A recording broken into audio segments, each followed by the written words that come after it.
Morning guys, and welcome to All About Food. Today I'm going to show you how to make lovely cheese sticks. It's actually very easy to make, and it's very nice to go along with a lot of dipping sauces. And also, if you're watching a game on a Saturday, it's very nice to go along with some biltong and droewors and also a lot of chippies. So firstly, I'm going to do the rolling out of the dough. You can buy or you can make your own dough, but today I'm going to show you how to use store-bought dough.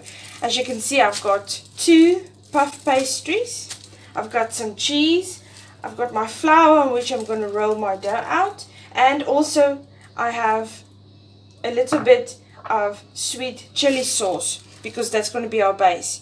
As I go on, I'll explain to you what to do and how we're going to make our cheese straws or cheese sticks, just as you prefer it. And also I've got my roller, and I already have my greased pan ready to put my sticks in to go into the oven. The sticks will go into the oven for about 15 to 20 minutes, and your oven must be on 200 degrees Celsius, nice and hot. So yes, firstly we are going to do the rolling of the pastry. Okay, so now I'm going to dust everything with a little bit of flour, just normal flour, where you're going to do your rolling on so that your pastry doesn't stick. Just like this. Now I'm going to transfer my pastry onto this. Just be careful that you don't damage the pastry, that you keep it intact, because remember we're going to make sticks. Okay, so the first one is nicely laid out. You can just turn it over, then you see there's already a little bit of flour on top. Okay, so now what I like to do is I like to turn it over again and just make sure all the pastry is covered with a little bit of flour. And now I'm going to start to roll it, but I don't want to roll it too thin.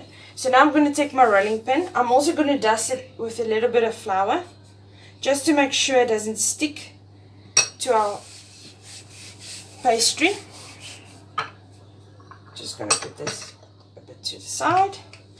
So I'm just going to roll it out a little bit, not too much, just a little bit, just enough so you will get a good amount of sticks out of this. You can make long ones, you can make smaller ones. It all depends on what you want to use it for. If you want to use it with a dip, like a pesto dip, you can leave it a little bit longer. If you want to use it just as a snack, you can always cut it in half. And then, as you see, I'm doing this again. I'm not going to roll it out too thin, because remember we said we wanted it to be a bit longer, and also not too thin, because it's going to break easy. Okay, so now you're going to think, okay, why am I only rolling the one? What about the other one? So what we're going to do now is, firstly, we are going to put the sweet chili sauce on, because that's our base. We're going to put the sweet chili sauce on. I've got all my utensils here. Normally I like to just take a tablespoon. I don't put on too much, because obviously it's going to, if you twist it, it's going to come out a little bit, so it's going to be a little bit messy. So I just like to cover it just a little bit for the sweetness. So firstly I'm going to put this on. It's going to feel like it's a bit messy, but believe me, it's really going to be nice afterwards. And it's actually a very nice snack. A lot of kids like it, adults like it.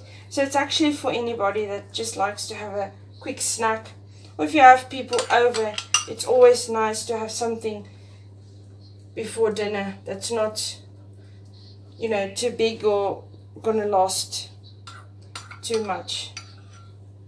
Okay, so now, as you can see, it's nicely covered. Like I said, I'm not going to put on too much, just enough so you can actually taste it. And now, the next step, I actually want to take the flour, just put it aside for a bit. Now I'm going to take my cheese. I like to use white cheddar, and I like to grate it a bit fine, because the finer you grate it, the easier it's going to stick to everything. So now I just add the cheese on top of the sweet chili sauce. Just add it roughly. Don't worry to mess a little bit, because I always believe a kitchen sorry about that, a kitchen that is not messy is not a kitchen that is used often. So, and if you're not baking or making something and it's not a bit messy, then you're not doing it right. So now, as you can see, all this cheese is going onto the pastry. And I like to try and cover it quite nicely. As you can hear, my oven is ready. So now let's just do this, finish it up. And now I'm going to show you what I'm going to do now. So now I just take my hands and just press the cheese a little bit into the dough and the sweet chili sauce, just to make sure it's nice and sticky. The one thing about cheese, it likes to stick to some other surfaces and other stuff, so it just actually makes it easier. Okay, so now that we've done that, we go and take the other pastry, just nice and easy. And now we're going to put this just on top of the other one. Remember, this one we did not roll out, but don't stress, don't worry about it, because now we are just going to roll it a little bit. So we take a little bit of flour again, just on top, to make sure the dough does not stick to anything. Just like this. And once again, you do this with your flour, just rub it on nice and easy. And then again, you take your roller, make sure it's also covered in a bit of flour, and now I'm going to press it. So obviously some of it is going to pop out, but don't worry, that's normal.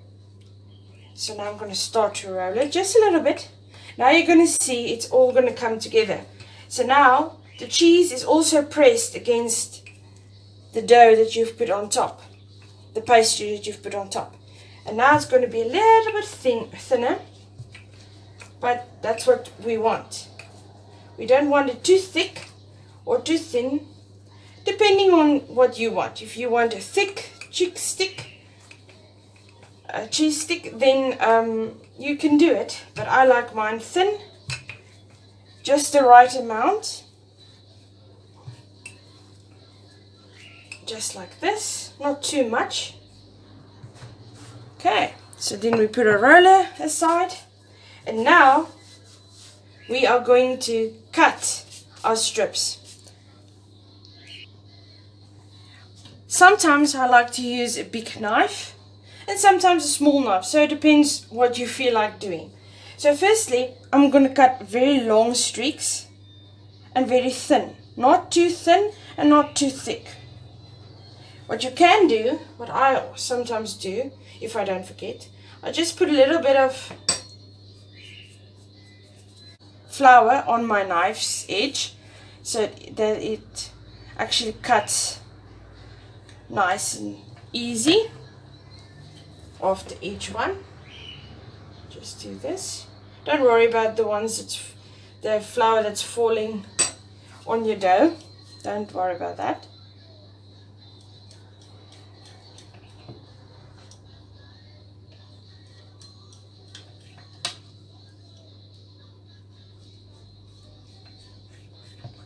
And remember, cheese sticks does not have to be precisely when you twist them.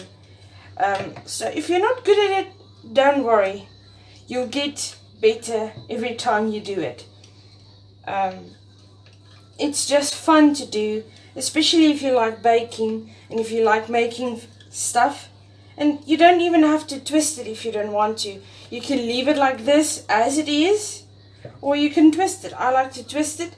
My twisting is not always as good, but no one complains when they taste it. So it's all about the tasting and not about the twisting. Okay, so after you've cut all of these, you can see that they are quite long. So what I tend to do is, for my family, I like to make some long and some short, and it doesn't matter really. So just depends what you're making it for and your preferences. Okay, so now afterwards they are all cut. You can just, after you've cut it, you can just press it a little bit again with your hand. Okay, so now we can put down the knife. Now I'm going to show you how to actually twist it and put it into our pan. So now I'm going to take the first one and I'm going to twist it. Remember, if some of the ingredients pops out a little bit, don't worry about it. So firstly, I put it down onto all of the rest. And you have to be very careful because the puff pastry is going to start to melt, if you can call it that. It's going to start be a little bit of flimsy. So first of all, you twist. So you start to twist it just like this. And just maybe one more time. And then you see it looks like a spiral. Then you transfer it into your baking tray. Just push it down the ends. And then it will stay in this shape. And now you can take your next one. Don't worry, it doesn't matter if it's a bit messy. So now this one, I'm also going to twist a little bit. Remember to twist both sides a little bit like this. And then we're also going to transfer it to the baking tray. Just like this. Okay, so now I'm going to do the rest and I'm going to show you what I've done afterwards. Just nice and easy, twisting it both ways and putting it into our dish. Okay, so obviously if you have a few left, you can also cut it and make it into halves if you don't prefer the longer ones that I've already made. Same, just a little bit shorter. It's a bit messy, but you do exactly the same.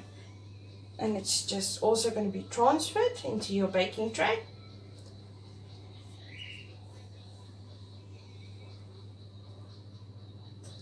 It's actually very easy.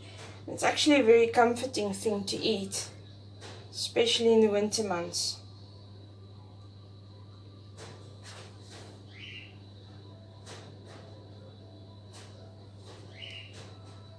Very nice and easy to twist and turn.